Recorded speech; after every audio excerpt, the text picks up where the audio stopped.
And now, here's the author of The Art of Proactive Criminal Defense, former prosecutor, and top-rated Michigan defense attorney, Mr. Jonathan Paul.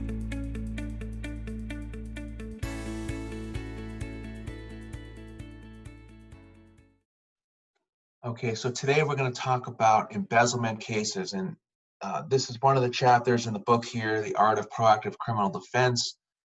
It's a very common case that I handle. So who am I? I'm a former prosecutor who worked in New York City, in Oakland County. I've handled many embezzlement cases on both sides of the aisle. It's a very common offense that I help clients create goals and achieve those goals on a regular basis. Dad of 2 children, a hockey coach, and an author. This is one of my 9 books I've written, and this book specifically addresses embezzlement type cases. So what is the timeline of a criminal case, specifically embezzlement? What embezzlement essentially is that you were in a position of authority and power to handle property or money. The most simple case being you're working at a business and you had $10,000, which you were allowed to handle for business purposes, but you pocket the money and make that $10,000 yours rather than the company's. So it's not like retail fraud where you steal from a store, or larceny or home invasion where you go to someone else's property and steal from them. It's stealing usually from a company that you work for, money that you legally were able to work with, but then you convert it to be your own money to your benefit. So the first step in a embezzlement case will involve a police department, but that police department working with your employer to sort out exactly how you stole the money.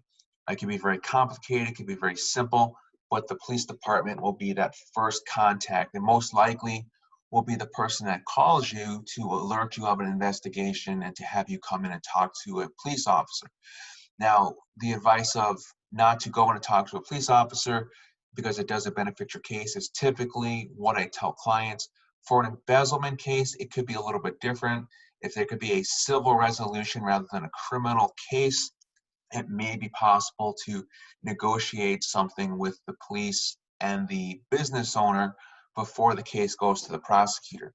As you can see here in the middle, the prosecutor will be the one that charges you based upon the value of the property or the assets that you stole from the company. It could be a misdemeanor or a felony. In an embezzlement case, it will go to the prosecutor, who will determine the charges. It will then be sent to the courthouse for a warrant for your arrest or a court date to be set. If it's a felony, a lot of times the police department will issue a warrant through the court, and it's advisable to be working with an attorney from day one. Here we have what is the art of proactive criminal defense. First, we have the arrest or initial contact by the police department, the release from custody. A lot of times in embezzlement case specifically, there won't necessarily be an arrest where you actually go to jail handcuffed and you need to be released. A lot of times, because these are longer plays, take longer to investigate, if you have an attorney, you'll simply be alerted, or your attorney will be alerted, that there is an active case. There may be some fingerprinting that needs to be done, but certainly you'll need to go to a courthouse to be arraigned. And this is kind of where that release happens. If you have no prior history, it's very likely a court will issue you a personal bond and you'll be released with your attorney. If they want you to post money, that is something to be addressed with the court. The tracking portion for an investment case is very important because it takes so long, and the police, prosecutor, and court are working together to prosecute you. They're working together to create this case, to build a case against you. What are you doing? How are you participating in that conversation? As I mentioned, it's very possible that an embezzlement case may never reach the courthouse if your attorney can work on something with the police department. So it's very important to be proactive and informed in an embezzlement case. So here we have the case of Rachel. She reaches out to me over the weekend about an incident with her former employer. She tells me that she's recently been fired and accused of stealing funds from the company. She's unsure about what she's being charged with, but she was pretty honest. She regrets what she did. She's been working there for the last 10 years. She's 40 years old, and she was upfront and honest, and she was caught stealing. This is a case where, with 3 children and a career on the line, I don't blame Rachel for being panicked, to be afraid, to be scared what's going to happen. But her reaching out to me was the first step to working towards a solution for her. I confirm with Rachel here that she has no prior history. I tell her that based upon what she's told me working as a bookkeeper, it's probably going to be an embezzlement case. And I say it could be a misdemeanor or a felony, depending upon the level of the amount. Over $1,000 would be a felony case. Rachel at this point is not charged yet, but there is an active investigation in her case. The police department are actively working to gather that information. Her former employer is working with the police in order to build the case. And this could be a scary time for Rachel. It can kind of feel like the walls are closing in on her because the prosecutor and judge are working against her, and she's just kind of sitting back and hoping for the best. It's wise that she reached out to an attorney. Rachel is really upset because she admires the people that she worked for. She's been working there for 10 years, and now she stole from the owner, and she feels bad for what she did. She feels bad for herself. She's beating herself up. For 10 years, there's been a trust there, and she can't even imagine how her employer is feeling the mistrust of stealing from them. Her first instinct is to apologize for stealing. But I told her it's wise that she talked to an attorney beforehand. She could be tempted to apologize, but now is not the time to do that. There may be a time later in the case to do so, but now we need to focus on what is best for Rachel. So I praise her for making the smart choice for reaching out to an attorney. And I advise her it's not in her best interest to contact a former employer. It can only hurt her case at this point to make statements about what she did. We also don't want her to be blamed for witness tampering if she calls her former boss and apologizes and says something like, "Can you please not go forward? I'll pay the money back," something like that. This could be construed as witness tampering. And she doesn't really understand that because she's not an attorney, but this happens a lot. When someone who has a relationship with someone thinks it's a normal conversation. In a criminal case, when they're on 2 separate sides, if you call someone who you shouldn't have contact with, that could be an additional charge for the witness tampering. At this point, Rachel agrees, okay, it's best I don't reach out, let my attorney kind of handle that process. I tell her stories about being a former prosecutor, telling her how I used to be on the other side of the table, how it looks. There's nothing personal here. No one wants to get Rachel. They're simply doing their job, and this is a process that will play out. When we get into the facts of the case, Rachel tells me that as a bookkeeper, she was in charge of money coming in and money going back out. She admits that she was using the company credit card for personal items that she would ship to her house for 18 months. Now, it's not an excuse that her husband became ill, but it's the reason. He can no longer work. The bills were adding up. She figured if she could benefit in small amounts for groceries, for expensive items, for gifts for family members, she can in a way give herself a raise. Of course, reflecting back now that she's outside of that box, she can't believe she would even make those type of decisions. It's just something that now she believes is greedy, not who she is. But these are the facts of the case, and we need to show that this isn't who she is. Her mental and emotional health were not where they needed to be. Again, not an excuse, but there are the reasons why she did this. She's not a bad person. She's not criminal-minded. She did it for other reasons.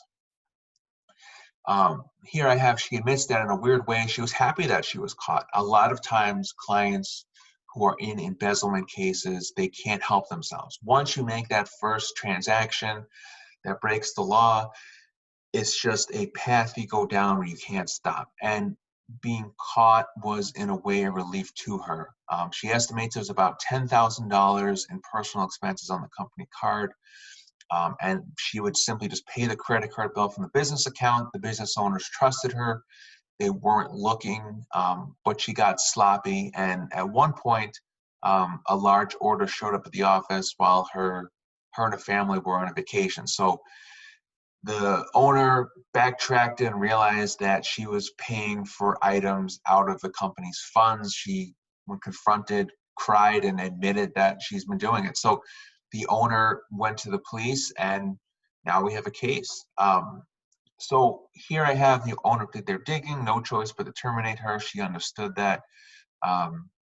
She frankly says she's 100% guilty of breaking the law. She regrets, she's shameful, and she feels really bad for harming people that trusted her for 10 years. She's really tempted to just throw her hands up in the air and apologize, but I explained that at some point we'll be able to do that. If she wants to rebuild this relationship down the road, she can certainly do that, but for now it's about Rachel and getting her the very best outcome. It's important to know right now that Rachel is just simply a name and a charge on a case file. Prosecutors, no context of how this happened, why this happened. The business owner may not even know either. They look at her as a cold-hearted criminal who's just ripping off her company. They're not aware of the underlying issues with her family. They're not realizing that for the last 18 months, she's been in a really dark place. So we need to bring all of it out and humanize the case for her. Here I have, when I work with someone like Rachel, it's clear that Rachel is not a bad person. She wouldn't go out and hurt someone, but she let her financial situation, stress, get in the way of her better judgment. She became selfish and wanted the quick fix. She believed that her company had plenty of money and no one would get hurt. And in the end, her company is a big company, and $10,000 for them may not be a big deal, but it is breaking the law, and there are consequences for her actions. She realizes that if she probably talked to her boss, she could have had a raise or advance of pay and fixed her financial issues in a different way, but she knows she can't go back. She can't change that. But the theft here is what I call the first impression for the prosecutor and the judge. Now it's up to us to turn this into a true impression. Who is Rachel? So a true reflection of Rachel, who she was prior to this event. What is she doing in the present to learn, reflect, and grow, and what are her future goals? Rachel agrees that taking control of her situation will benefit the outcome of the case and bring her tremendous peace of mind and confidence daily. You can sit back and know this investigation is going on, or you can take action and help your own case here. And Rachel's made the decision that she wants to actively participate every single day to help her case. It's going to be less stressful for her knowing that she is part of the solution. Being charged with a felony is bad enough, but knowing that she hurt someone who she cared about, it makes it even worse here. Rachel's life got out of control, and she wants to be better than that. So Rachel agrees to begin my proactive program, and we start tracking the case. It's my goal to get in contact with the officer in charge, OIC. I want to get information about the investigation. We want to see what the potential charges are and hopefully become an active participant in the process. We may or may not add our own statements or information, but we certainly want to be on top of it. We want to make it clear right away that we're going to comply with any warrants or charges. Rachel does not need to be arrested at home in front of her ill husband, in front of her children. She doesn't need to be going to bed at night wondering if the police are going to knock on her door at 6 a.m. We want the officer to be confident that she has an attorney and she's taking this quite seriously. By working with the police, we'll be able to arrange to walk into the courthouse, to avoid the arrest, to set favorable bond conditions, and we don't want to be locked away waiting for the next court case. We want a personal bond, able to take care of our family, to be able to live as a normal life as possible. We certainly don't want Rachel wearing a tracking device during this case. By voluntarily complying, we make things smooth for the police, prosecutor, and court. We stand a better chance for favorable conditions, just simply to sleep better at night. In past cases, as I mentioned, and it is a limited basis, there may be an agreement outside of the courthouse prior to even having a criminal case that may be obtainable with the police department. Again, this is a rare situation, but I've done it on many cases. Here I have the most likely result are going to be felony charges here. We have over $1,000, so we're definitely looking at a felony charge.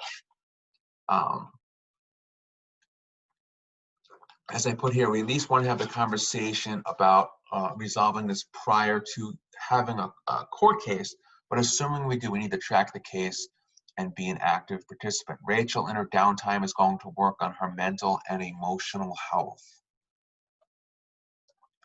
So now we need to focus on the underlying issues that brought Rachel to this moment in time. We need to make progress on our coping skills and problem-solving methods outside of hurting herself, exploring how she was feeling at the time and what led her to these choices. We don't want to give the impression to the judge and prosecutor that Rachel's a wild card here who simply breaks the law and she happened to be caught during one of her schemes here. This is not a criminal.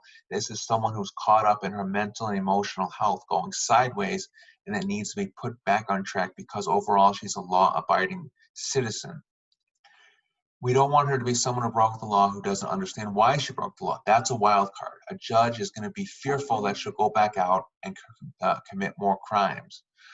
Without the knowledge and understanding, the client is bound to repeat themselves. We don't want to give that impression. We want to give the impression that we understand why and have a solution in place.